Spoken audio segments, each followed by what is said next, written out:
Qadim zamonda Xorazm tomonda Omu daryo bo'yida Shahboz degan podsho o'tdi. Uning Hasan degan vaziri bor edi. Kunlardan bir kuni Shahboz Hasan vaziri bilan shikorga chiqdilar. Ular har tarafga tarqalishib ov axtarishdi. Lekin hech narsa uchramay, faqat bir bo'g'oz kiyikka duch kelishdi.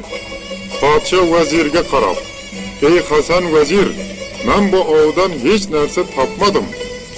Sen nima topding?" deb so'radi.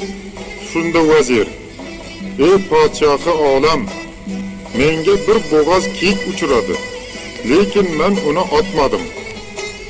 Sababi mening ayolim ham homilador edi" dedi. Shunda podsho: "Ey Hasan vazir, ikkimiz tilakdosh ekanmiz. Menga ham shu kiyik uchragan edi, men ham otmadim.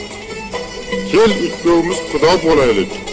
Mening qizim bo'lsa, sening o'g'ling bo'lsa, ikkovi juft bo'lsinlar.